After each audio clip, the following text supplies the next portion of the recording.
করো challenge accept. আজকেকার এই 5টা পরিমিতির প্রবলেম আমাকে করে দেখাও এবং দেখবো যে তুমি আদৌ টেটের জন্য বা আপার প্রাইমারির জন্য প্রিপেয়ার আছো কিনা। যদি তুমি করতে পারো এই 5টা প্রবলেম সলভ, তাহলে তুমি প্রিপেয়ার আছো, আর না থাকলে তুমি নেই, পড়াশোনা শুরু করো। এই 5টা প্রবলেম সলভ করে অ্যান্সার আমাকে কমেন্টে জানাও।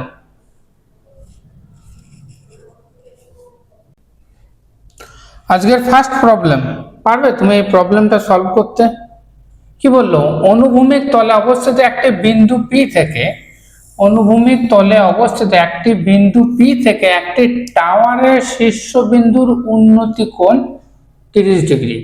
টাওয়ারের উচ্চতা 100 মিটার হলে টাওয়ারের পাদবিন্দু থেকে পি বিন্দুর দূরত্ব কত?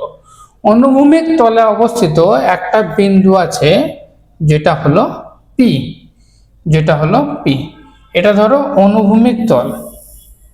আর এই অনুভূমিক তলে অবস্থিত একটা বিন্দু আছে যেটা হলো পি। পি হলো একটা এখানে বিন্দু। তো এই বিন্দুটাতে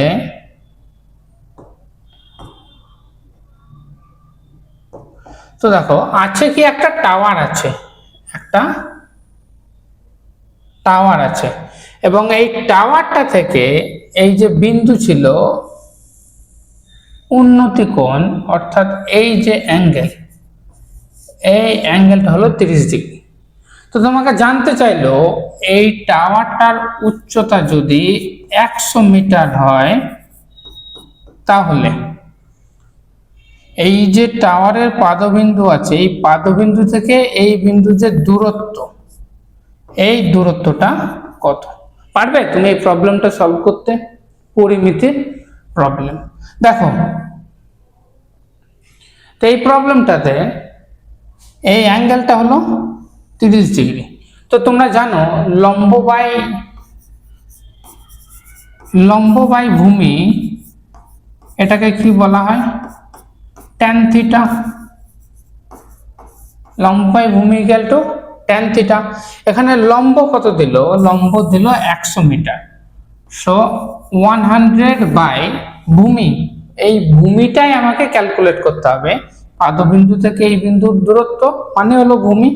এটার নাম যদি আমি এ দিই, তাহলে এ এর ভ্যালু তোমাকে ক্যালকুলেট করতে হবে। তাহলে 100 by a equal to tan 30 degree, অর্থাৎ ট্যান 30।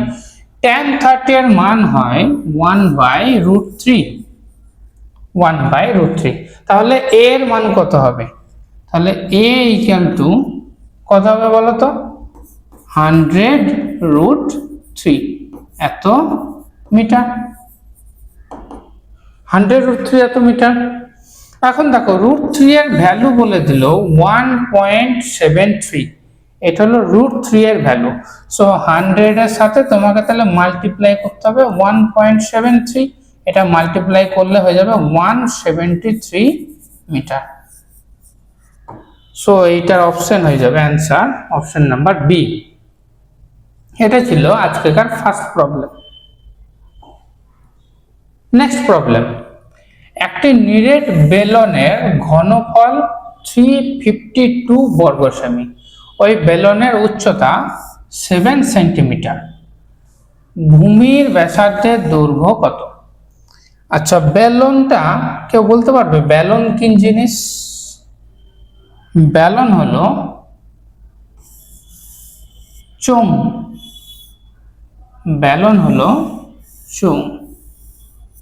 এই যে যার উচ্চতা হলো 7 সেন্টিমিটার, অর্থাৎ এখান থেকে শুরু করে এই যে উচ্চতা, এটা হলো 7 সেন্টিমিটার।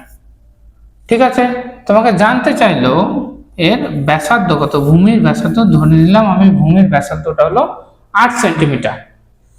এখন ঘনফল দেওয়া আছে। ঘনফল মানে কি? ঘনফল মানে হলো বেলুনটার অর্থাৎ চোঙটার আয়তন দেওয়া আছে। চোঙটার আয়তনটা দেওয়া আছে। সেটা কত দেওয়া আছে? 352। আর আমরা কি জানি চোঙের আয়তনের ফর্মুলা কি হয়? পাই r² h। আর এইটারই ভ্যালু দেওয়া আছে 352। ঠিক আছে, তো তোমাকে ক্যালকুলেট কি করতে হবে, ক্যালকুলেট করতে হবে আর এর মান, অর্থাৎ আর স্কোয়ারটাকে এই সাইডে রাখলাম। তাহলে আর স্কোয়ার কত পাবে, 352 ইন্টু পাই, পাই মান হলো 22/7। সো পাইটা যখন নিচে আসবে 22টা যাবে নিচে, 7টা যাবে উপরে, আর এইচটা এপারে গেলে নিচে যাবে। সো এইচ এর মানটা এখানে মাল্টিপ্লাই করে নাও 7। সো এইচ 7 ক্যান্সেল করো, 11 দিয়ে কেটে দিলাম, 60। সো আর স্কোয়ারের ভ্যালু পেলে তুমি 16। সো আর কত হবে, আর ইকুয়াল টু √16 অর্থাৎ 4। সো অপশন নাম্বার এটা হলো কারেক্ট। এই প্রবলেমটা কে কে সলভ করতে পেরেছিলে এবং কার অ্যান্সার কত এসেছিল আমাকে একটু কমেন্টে জানাও।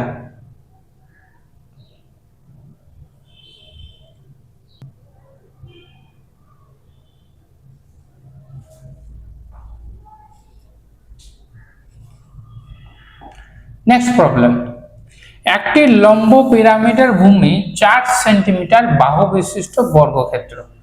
একটা পিরামিড আছে, পিরামিড, এখানে ছবি অ্যাভেলেবেল নেই, পিরামিডের ছবি অ্যাভেলেবেল এখানে নেই।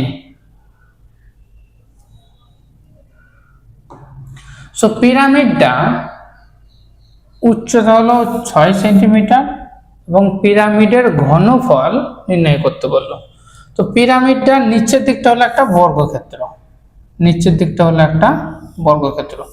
তোমরা জানো পিরামিড দেখতে কেমন হয়, নিচের দিকটা হবে বর্গক্ষেত্র এবং উপরের দিকগুলো কি হয়, উপরের দিকগুলো দেখবে এই রকম ভাবে গিয়ে একটা বিন্দুতে গিয়ে অ্যাটাচ হয়, এটাকে বলা হয় পিরামিড। জাস্ট নিচের দিকটা থাকবে চৌকোনা আর উপরের দিকটা এরকম করে গিয়ে একটা বিন্দুতে গিয়ে অ্যাটাচ হবে, এটাকে বলে পিরামিড। এবং পিরামিডের আয়তন তোমাকে বের করতে হবে, ঘনফল কথার অর্থ হলো আয়তন, এবং আয়তনের ফর্মুলা হয় 1/3 ইন্টু বেসের ক্ষেত্রফল, বেস অর্থাৎ ভূমি, into area of base, area of base into height, এই পিরামিডটার হাইট, পিরামিডটা ধরো এখান থেকে যদি শুরু করি তাহলে এই যে হাইটটা যদি এইচ হয় তাহলে হাইটটাকে গুণ করলে তুমি পাবে এই পুরো পিরামিডটার ভলিউম। তাহলে আয়তন ভি সমান 1/3, আর তোমাকে বের করতে হবে এরিয়া অফ বেস। সো বেসটা কি, বর্গক্ষেত্র, বেসটা হলো বর্গক্ষেত্র, স্কোয়ার। সো স্কোয়ারের ক্ষেত্রে এরিয়া হয় বাহু স্কোয়ার অর্থাৎ 4 × 4 ইন্টু এখানে হাইট কত, হাইট হলো 6 সেন্টিমিটার, সো 6। সো এটা কেটে দাও 2। সো এর অ্যান্সার হবে 32 সেমি কিউব, 32 সেমি কিউব। এটা হলে ভলিউম। এই ফর্মুলাটা কে কে জানতে আমাকে একটু কমেন্টে জানাবে। নেক্সট প্রবলেম দেখো, এবিসি মাত্রাযুক্ত ঘরে সর্বাপেক্ষা বড় কত দৈর্ঘ্যের দণ্ড রাখা যেতে পারে। সো এখানে আছে কি একটা, এখানে আছে একটা এই যে এই রকম টাইপের, ধরো একটা তুমি বলতে পারো আয়ত ঘনক, বলতে পারো একটা আয়ত ঘনক আছে।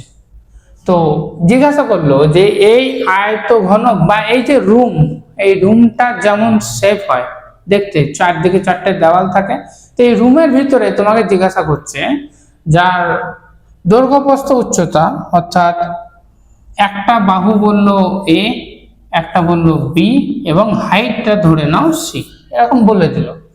তাহলে পরে এই যে ঘরটা আছে, এই ঘরটার মধ্যে তুমি সব থেকে বড় কত দৈর্ঘ্যের একটা দণ্ডকে ঘরে রাখতে পারবে, তাই তো? তো সিম্পল কথা ভাবো, তুমি যেই ঘরটায় বসে আছো, তোমার যে রুম, সেই রুমের মধ্যে সব থেকে বড় কত দৈর্ঘ্যের তুমি দণ্ড রাখতে পারবে। তো সিম্পল হিসাব, তুমি বলবে যে রুমটার একটা কোণ থেকে আর একটা কোণের মধ্যে যদি আমি কোনো দণ্ডকে রাখি, একটা কোণ থেকে আর একটা কোণে, তবেই সব থেকে বড় রাখা যাবে। মেঝেতে যদি তুমি এক কোণ থেকে আর এক কোণে রাখো, এটা কিন্তু সব থেকে বড় হবে না। সব থেকে বড় হবে হয় এই কোণ থেকে ওই দিকের কোণ, নয়তো ওই দিকের কোণ থেকে এই দিকের কোণ। এইখানে যদি আমি দণ্ড রাখি তাহলে এইটার দৈর্ঘ্য হবে সব থেকে বড়। তাহলে তোমাকে বের করতে হবে এই রুমের এই কোণ থেকে এই কোণ অবধি ডিস্টেন্স, দৈর্ঘ্য কতটা, এবং সেই দৈর্ঘ্য ক্যালকুলেট তুমি কিভাবে করবে। অর্থাৎ তোমাকে ক্যালকুলেট করতে হবে এই পজিশন থেকে শুরু করে যদি আমি কোনো দণ্ডকে রাখি, তাহলে এইটা দেখো এই দিকের কোণ এবং বাইরের দিকে আছে এখান থেকে এত দূর, এখান থেকে এত দূর। তো এই ডিস্টেন্সটা কত, বোঝাতে পারলাম? তো এর ফর্মুলা তো আছে, তোমরা অনেকেই জানো। এর ফর্মুলা কি হয়? √a² + b² + c²। এটাই হয় আয়তঘনকের কর্ণের দৈর্ঘ্য। এটা এলো কোথা থেকে? এটা এলো, তুমি এইভাবে ভাবতে পারো যে এর দৈর্ঘ্য বের করতে হবে। দেখো তুমি এখানে একটা ত্রিভুজ পেয়ে যাবে, এই যে এই ত্রিভুজটা থেকে এলো। এটা দেখো একটা সমকোণী ত্রিভুজ, আর নিচের যেটা আছে ভূমি, সেই ভূমিটা দেখো একদম নিচের যে তল আছে সেই তলটা এক কোণ থেকে আর এক কোণ, সেই তলের এক কোণ থেকে আর এক কোণ একটা হাইট, তাই তো? তো তলের ক্ষেত্রে এক কোণ থেকে আর একটা কোণ হলে এই তলটার ক্ষেত্রে কর্ণ, তার সঙ্গে এর হাইটটাকে নেব, এই হাইটটাকে নেব, এই তলের একদিক থেকে আর একদিকে নেব, তার ক্ষেত্রে তখন ওইটা হয়ে যাবে অতিভুজ, তাই তো? তাহলে এই যে নিচের যে কর্ণটা ছিল, নিচেরটা তো ছিল একটা আয়তক্ষেত্র, তাহলে আয়তক্ষেত্রের ক্ষেত্রে কর্ণের দৈর্ঘ্য হয় √a² + b²। আর এখানে হাইট কত দেওয়া হচ্ছে? c। তাহলে পরে এই যে বড় যে ত্রিভুজটা পাবো, ওই উপরের কোণ থেকে নিচের কোণ অবধি, এইটার ক্ষেত্রে দেখো এইটা হবে ভূমি আর এইটা হবে লম্ব। তখন তুমি লম্ব স্কয়ার প্লাস ভূমি স্কয়ার করো, তার √, করো, দেখো তুমি এটা পাবে। তাহলে সব থেকে বড় অপশন নাম্বার সি হবে, যে দণ্ডটা রাখা যাবে √a² + b² + c², এটাই হবে সব থেকে বড় দণ্ড। আশা করছি বোঝাতে পারলাম। নেক্সট প্রবলেম, একটি গোলকের আয়তন এবং পৃষ্ঠতলের ক্ষেত্রফল সংখ্যা মান সমান। একটি গোলক আছে, গোলক, এই যে গোলক অর্থাৎ 3D। তো এর আয়তন এবং পৃষ্ঠতলের ক্ষেত্রফলের সংখ্যা মান সমান। আয়তন, গোলকের ক্ষেত্রে আয়তন কি হয়? 4/3 πr3। আর এইটা কার সঙ্গে সমান? এটা ক্ষেত্রফলের সংখ্যা মানের সঙ্গে সমান। অর্থাৎ ক্ষেত্রফল কি হয় গোলকের? 4πr²। যদি 8টা রেডিয়াস হয়, যদি আর রেডিয়াস হয়, সেক্ষেত্রে এই দুটো হলো তাদের সংখ্যা মান, আর এরা দুজনের সমান। এদের দুজনকে সমান করলে 4 ক্যান্সেল করো, π ক্যান্সেল করো, তাহলে তুমি অ্যান্সার কত পাবে? r² থেকে r³ যদি বাদ দিয়ে দাও, তাহলে r = তুমি পেয়ে যাবে 3। r = পেয়ে যাবে 3, অর্থাৎ অপশন নাম্বার সিটা হলো কারেক্ট। একদম ইজি প্রবলেম।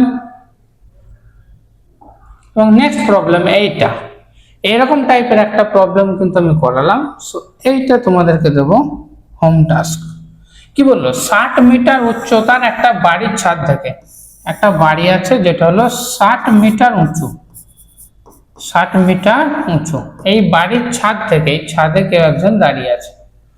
তো রাস্তার উপর অবস্থিত বাড়িটা যে রাস্তায় আছে সেই রাস্তার উপর আরেক সাইড একটা ল্যাম্প পোস্ট আছে, ধরো এরকম করে একটা ল্যাম্প পোস্ট আছে। সেই ল্যাম্প পোস্টের 10 মিটার উঁচু, এই ল্যাম্প পোস্ট হলো 10 মিটার উঁচু। এই ল্যাম্প পোস্টের উপর একটা লাইট আছে। সো কি বললো না, এই ছাদ থেকে এই যে ল্যাম্প পোস্টের লাইটটা আছে তার অবনতি কোণ বলে এইটাকে, আর এটার মান দেওয়া আছে 60 ডিগ্রি। তাহলে তোমাকে জানতে চাইলো এদের মধ্যে দূরত্ব কত, এই বাড়িটার ল্যাম্প পোস্টের মধ্যে দূরত্ব। সো এখানে আমি কি করলাম, একটা লম্ব টেনে দিলাম। তাহলে এই কোণটা যদি 60 ডিগ্রি হয়, এর সমান্তরাল হলো এইটা, তাহলে এই কোণটা হবে 60 ডিগ্রি। আর এই দুটো কোণকে কি বলে আমাকে একটু কমেন্টে জানিও তো। এই কোণটা 60 ডিগ্রি, এইটা সমান্তরাল এইটা, আর এটা হলো ভেদক। তাহলে এই কোণটা 60 ডিগ্রি হলে এই কোণটা 60 ডিগ্রি হয়। এই দুটো কোণকে কি বলে আমাকে একটু কমেন্টে জানাবে। সেটা যদি 60 ডিগ্রি হয় তাহলে লম্ব বাই ভূমি করবে, আর এখান থেকে এতটা যদি 10 হয় তাহলে এখান থেকে এতটা 10, মানে এখান থেকে এইটুকু % হলো 50। তাহলে লম্ব 50, ভূমি বের করতে হবে, আর তাদের মধ্যবর্তী অ্যাঙ্গেল হলো 60 ডিগ্রি, অর্থাৎ tan 60 বসাবে। তো এই প্রবলেমটার অ্যান্সার এই চারটার মধ্যে কোন অপশনটা হবে আমাকে একটু কমেন্টে জানাবে। এই টপ 5 প্রবলেম করলাম পরিমিতি থেকে, এর মধ্যে কটা অ্যান্সার তুমি করতে পেরেছো আমাকে একটু কমেন্টে জানাবে। আর যদি ভিডিওটা ভালো লেগে থাকে অতি অবশ্যই লাইক করে দেবে, এবং ফার্স্ট টাইম আমার চ্যানেলে এলে সাবস্ক্রাইব করবে। তো আমাদের অফলাইন সেন্টার হলো কান্দি রাজকুল মোড়, কান্দি মুর্শিদাবাদ। তো কান্দির যদি কেউ ভিডিওটা দেখছো তাহলে তোমরা আমাদের সাথে যোগাযোগ করতে পারো অফলাইন ব্যাচের জন্য। দেখা হচ্ছে আবার পরবর্তী ভিডিওতে।